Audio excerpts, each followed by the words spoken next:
자, 오늘은 말씀의 능력이라는 제목으로 우리 말씀을 묵상하도록 하겠습니다. 이제 계속 똑같은 주제가 반복이 됩니다. 사실 우리가 듣고 싶어 하는 말이 있고 또 들어야 할 말이 있죠. 우리는 듣고 싶은 말을 듣기를 원합니다.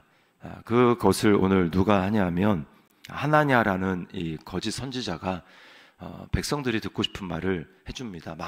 망하는 거 원하는 사람 아무도 없고 자기에 대해서 거스르는 말을 듣기 좋아하는 사람은 아무도 없습니다. 다 우리는 나를 칭찬해주고 내가 옳다라고 해주는 말을 듣기를 원합니다. 그래서 우리가 어려움이 있을 때, 뭔가 관계 갈등이 있을 때 우리는 다 누구를 원합니까? 내 편 들어줄 사람을 원합니다. 네가 잘했어, 저 사람이 잘못된 거야. 그래서 전화를 하고 상황 설명을 한 다음에 자기 편 들어주기를 사람들이 다 바랍니다. 근데 그런 상황에서 내 편을 들어주지 않고 나에 대해서 직언을 하고 뭔가 너도 잘못했다, 만약 이런 얘기를 하면 좋아하는 사람이 아무도 없습니다. 그렇죠? 이제 그런 이야기를 오늘 하나냐가 하는 거예요. 지금 이제 일부 포로가 이제 뭐 그 3차에 걸쳐서 포로가 잡혀가잖아요. 그러니까 지금 이미 그런 포로가 잡혀가 있는 상황입니다. 그리고 성전의 기묘 이제 그 그릇이라든지 이런 것도 이미 일부는 옮겨져 있는 상황이죠. 근데 이제 그걸 보면서, 그리고 이제 여고니아라고 하는 그 왕도 지금 잡혀가 있는 그런 상황입니다. 그러니까 그런 상황에서 지금 하나냐가 2년 안에 하나님이 다 이렇게 되돌이키실 것이다, 멍에를 꺾을 것이다, 느부갓네살 왕의 기세가 등등해도 2년 안에 그게 다 바뀔 거다라고 지금 이렇게 예언을 하는 겁니다. 사실 예레미야 선지자도 그렇게 예언을 하고 싶어요. 자기도 망하는 거, 자기 백성이 망하고 나라가 어려워지는 거 누가 바라겠습니까? 그러니까 이제 아멘이라고 얘기를 한 겁니다. 나도 진짜 그렇게 됐으면 좋겠다. 그런데 하나님이 그렇게 말씀하시지 않지 않느냐라고 얘기를 하는 거예요. 그러니까 오늘 본문에 보면 1절부터 4절에는 거짓 예언에 대해서 얘기하고, 또 5절부터 9절에는 반대로 예레미야가 하나냐에 대해서 충고하는 내용입니다. 그래서 예전부터 이런 많은 나라들에 대해서 뭐 기근이라든지 이런 흉년 뭐 등등 이런 안 좋은 거 예언했었다라고 이야기를 하는 거죠. 그리고 좋은 거 예언하려면 그게 진짜로 그대로 돼야 된다라고 이야기를 하는 거죠. 그렇자 다시 10절과 11절에 하나냐가 거짓 예언을 다시 확정해서 이렇게 예레미야의 목에서 멍에를 꺾어서 끊고 이런 퍼포먼스도 하면서 다시 그 예언에 대해서 이야기를 합니다. 그리고 12절에서 17절은 예레미야에게 임한 하나님의 말씀이 있고, 다시 확증한 하나님의 말씀이 임하고 그 말을 하나냐에게 전하는데 네가 죽을 것이다, 그리고 그대로 죽었다라고 하는 말입니다.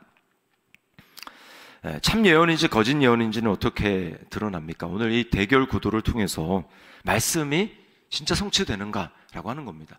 그게 얼마나 듣기 좋은 말인가, 또 나에게 얼마나 위로가 되는 말인가, 그것보다 더 중요한 것은 진짜 하나님이 그렇게 말씀하셨고 하나님의 말씀대로 이루어지는가, 이게 진짜 중요한 것입니다. 마귀가 그렇게 하는 것이죠. 마귀가 이 세상을 바라보면서 이 세상은 화려하고 이 세상이 성공하고 중요하고, 그래서 이 세상에서 잘 사는 거 중요하고 이 세상에서 누리는 거 중요하고, 그래서 계속 이 세상에 대해서만 이야기를 합니다. 사실 그거는 반쪽짜리 진실이죠. 맞습니다. 근데 중요한 건 뭐냐면 이 세상은 잠깐이고 그 이후에 이번 주 우리가 외우는 말씀, 암송하는 말씀이잖아요. 심판이 있다는 거예요. 심판. 한 번 죽는 것은 사람에게 정해진 것이고 후에는 심판이 있다. 그러나 사탄은 계속 이 세상에만 시선을 한정시키는 겁니다. 반쪽짜리. 그 이유에 대해서 얘기 안 합니다. 거짓말의 중요한 특징 중에 하나가 뭡니까? 전체를 다 얘기를 해야 되는데, 어제도 얘기를 했지만 반쪽만 얘기를 하는 거예요. 반쪽에 대해서는 이야기하지 않습니다. 입을 닫지 않습니다. 왜냐하면 자기는 지금 사실을 이야기한다고 생각을 하는 거죠. 그러나 그것은 거짓입니다.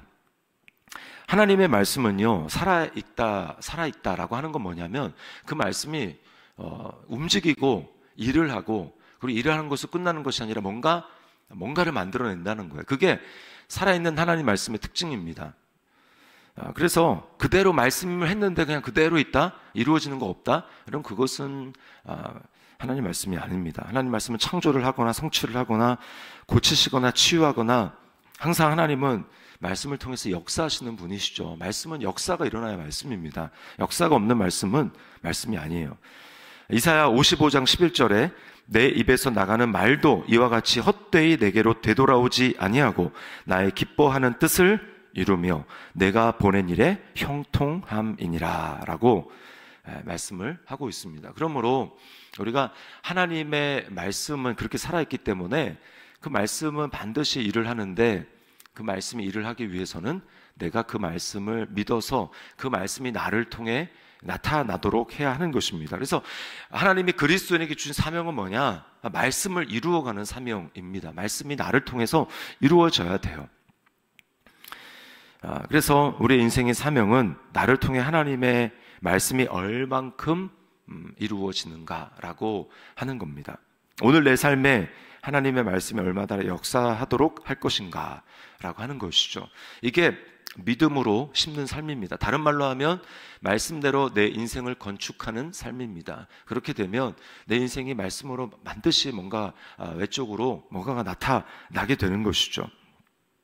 그래서 주님은 심은 대로 거둔다라고 말씀합니다. 갈라디아서 6장 7절 말씀에 스스로 속이지 말라. 하나님은 업신여김을 받지 아니하시나니 사람이 무엇으로 심든지 그대로 거두리라. 지금 오늘날의 나의 현재의 인생은 과거에 내가 심었던 것의 결과입니다. 무엇을 심었든지 지금의 현재를 거두게 된 거예요. 그러면 새로운 삶을 살아가기를 원한다면 우리는 과거에 내가 살아왔던 습관, 그렇게 살아왔던 내 생각, 그리고 감정, 그런 경험, 이것을 반복하면서 그것을 심는 삶이 아니라, 그러면 거두는 것은 뻔합니다. 그러나 하나님이 원하시는 삶은 이제는 말씀대로 이루어지는 것을 정말 내가 믿고 그것을 심는 거죠. 내 부모로부터 나는 이런 상처를 받았습니다. 나는 그렇게 살 수밖에 없습니다. 내 인생은 이럴 수밖에 없었습니다. 그것은 다 인생을 실패한 사람들이 말하는 다 변명이죠. 변명. 그래서 감옥에 있는 사람들, 무덤은 다 이제 변명이 없는 그런 사람이 없고 변명이 없는 무덤이 없다고 하지 않습니까? 다 이유가 있어요. 심은 대로 거두는 겁니다. 그러나 새로운 생명을 가지고 살아가는 우리 그리스도인의 삶은 이제 과거와는 다르게 우리는 믿음을 하나님이 우리에게 주셨고 하나님이 우리에게 말씀을 선물로 주셨습니다. 그러므로 믿음으로 말씀을 이렇게 내 삶에 심고 그리고 그 믿음으로 말하고 그러면 그 새로운 삶이 이제 심어지는 것이고, 그럴 때마다 이제 새로운 것을, 그게 당장 거둘 수도 있지만 이제 한 달이 걸릴 수도 있고 1년이 걸릴 수도 있고, 계속해서 내가 말씀대로 생각하고 말씀대로 말하고 믿음으로 말미암아 새로운 것을 심는 것입니다. 그리고 가장 중요한 것은 우리가 영원한 삶을, 영생을 거두는 삶을 사는 것이죠. 예수님의 삶을 보십시오. 오늘 말씀하는데 구약에서 말씀은 사실은 다 예수님을 가리키는 것입니다. 말씀이 육신을 입고 이 땅에 오신 분이 예수님이기 때문에 그렇죠. 자, 말씀이 육체를 입고 실체로 오신 주님의 삶을 보십시오. 주님은 항상 아버지의 말씀을 따라 믿음으로 심으셨습니다. 그래서 제자들이 또 누군가가 예수님에 대해서 이렇게 하십시오, 저렇게 하십시오 하면서 세상의 가치관대로 부추기지 않습니까? 베드로도 신앙 고백하다가 돌이켜서 이런 일이 절대로 주님에게 일어날 수 없습니다라고 하면서 십자가의 길을 막아서죠. 그때 주님의 반응은 무엇입니까? 만약에 내가 네 말대로 그렇게 하면 이렇게 되리라라고 하신 그 성경의 말씀이, 아버지의 말씀이 어떻게 이루어지겠느냐라고 주님은 그렇게 말씀하십니다. 그 말은 뭐냐면 나이가 가장 중요한 것은 아버지 말씀대로 내 삶이 그렇게 되는 거다. 그리고 내 삶이 말씀에 따라서 한치도 말씀에서 벗어난 삶이 아니라 내 삶에 내가 말하는 모든 것, 내가 너희에 가르치는 모든 것, 내가 행하는 그 모든 것은 다 말씀 위를 밟고 지나가는 거야 라고 하는 삶이죠. 그리고 그 끝은 십자가였습니다. 나의 원대로 마시고 아버지의 원대로 되기를 원하나이다. 내가 하고 싶은 것, 그것이 말씀이면 좋겠지만 말씀과 배치될 때에 그때 내 생각, 내 자존심, 그것을 부인하고 아버지의 말씀을 붙드는 삶이 바로 십자가의 삶입니다. 말씀이냐 나냐 이거죠. 그렇게 사는 삶은요, 그냥 그대로 죽는 법이 없습니다. 십자가는 십자가로 끝나지 않고 반드시 거기에는 부활이 있습니다. 그래서 십자가는 항상 부활이 같이 나오는 거예요. 십자가만 있는 삶은 없습니다. 그것은 반드시 부활을 하나님이 우리에게 약속하고 있는 거예요. 그래서 그리스도와 연합되어 그리스도의 믿음으로 살아가는 삶은 하나님의 말씀을 대할 때 예수 그리스도처럼 반응하는 삶입니다. 감정을 앞세우지 말아야 합니다. 나에게 얼마나 듣기 좋은가, 그것만을 앞세우면 안 됩니다. 그럴 때 우리는 예수의 생명을 따라 사는 부활의 삶을 경험하게 됩니다. 그러므로 하나님의 말씀은 때때로 부담스럽지만 부담으로만 끝나지 않습니다. 부담이 아니라 이 땅에 하나님의 임재를 깊이 체험하기 위해서 반드시 필요한 것입니다. 그래서 내가 새 삶을 경험하기를 원한다면 항상 거기에는 작은 죽음이 따라옵니다. 내 생각이 죽는, 내가 하고 싶은 것을 포기하는 그런 것이 있을 때 반드시 거기에 새로운 부활이 경험되는 거예요. 그것이 바로 말씀의 능력이고 우리 그리스도인은 바로 그런 삶으로 살아가는 것입니다. 말씀이 죽느냐 아니면 내가 죽느냐, 항상 그 싸움이에요.